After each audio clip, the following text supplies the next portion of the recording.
So how does real estate perform during inflation? This is a great question, okay? And there are several factors that make that. And you got to understand this. Buying a piece of real estate and learning how to make money on it is one thing. There's a gambit, 4 or 5 things you've got to understand how this relationship with inflation and the price of real estate is going to affect your long-term and why everybody's so excited about this. By the way, stick around to the very end. I've got a little bonus for you. If you have any questions or comment, put those in there, thumbs up. I don't know, tell me my hair looks good. I don't know, whatever you want to do.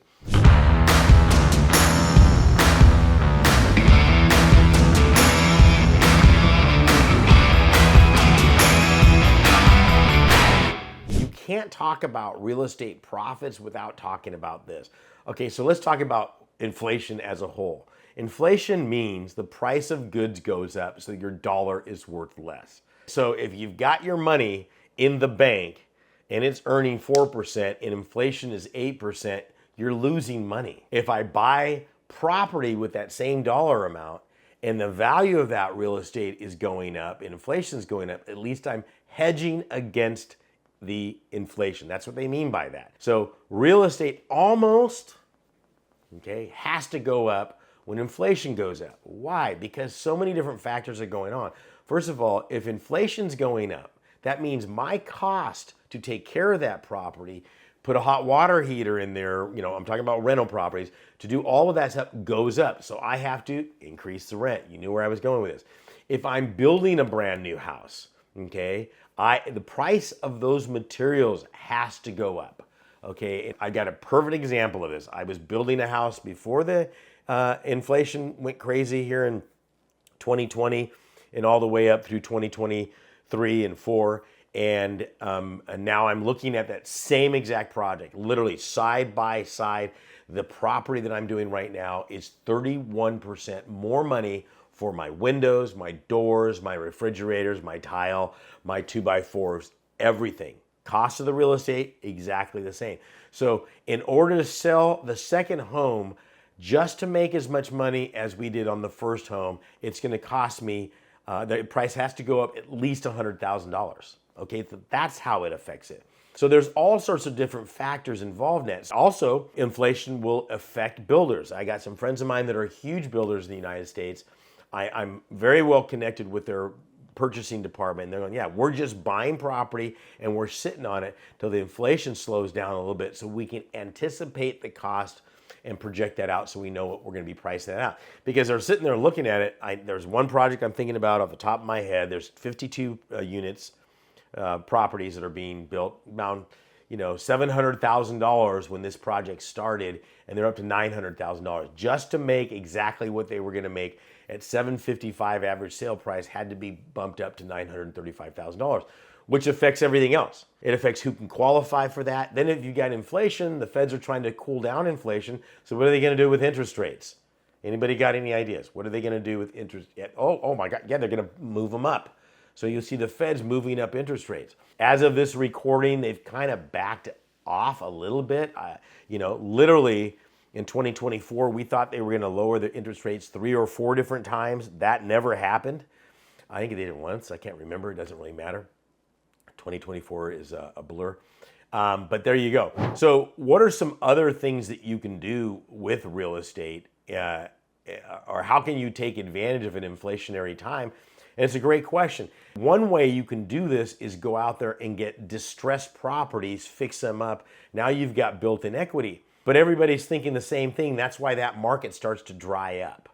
Okay? You've also got less people moving around because if I'm in inflationary times and the interest rates are up, but I bought this house and I was at 3 or 4%, and now prevailing interest rates are 10% or 7%, well, to get exactly what I'm selling my house for, I'm going to have to pay a lot more money on it. So then I'm going to go, I don't know about this.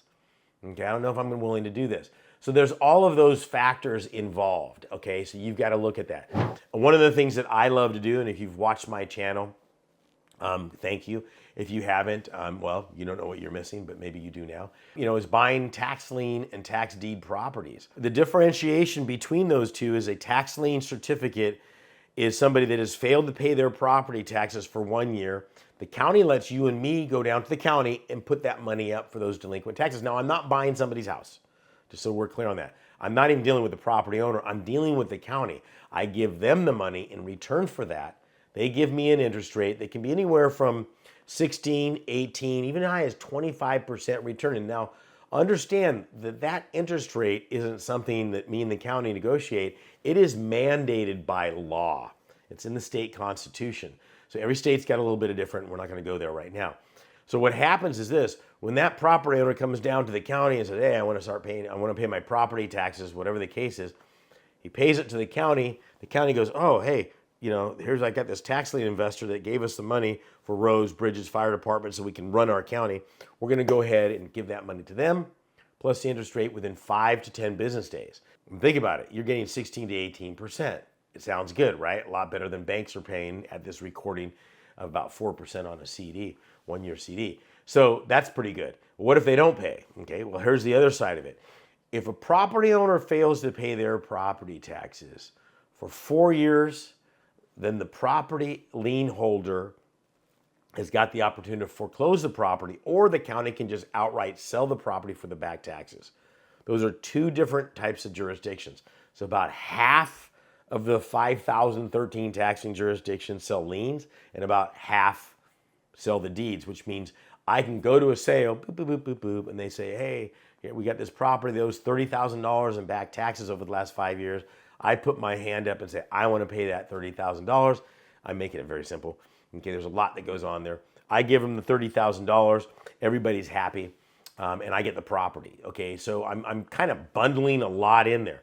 Okay, but you've got to look at this. How is that a hedge against inflation? There was a property in Texas that's worth about we'll call it $30,000. We had a little less, but we'll just round it up. $330,000 was the value of the property. Somebody came in there and bought that property more than I was willing to pay. We capped it out at $220, and they paid $250.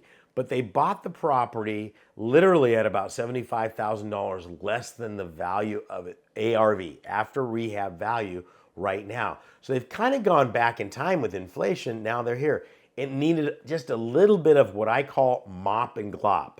New paint, new flooring, they're good to go. They can put it on the market and go from there. So they've really turned back the time. What you're doing is you've got yourself a built-in time machine when you're buying tax liens and tax deeds once you get the property. There's just so many things you can do when it comes to that. This is a specialized market. There are over 500 taxing jurisdictions that have sales every single month. It's about a $400 billion industry out there. And when I say it's a specialized industry, you need to know exactly how this works in order to take advantage of it for you and your family. Good news is you've watched this far. I've got a bonus for you at the very bottom down here. All you have to do is click on the link.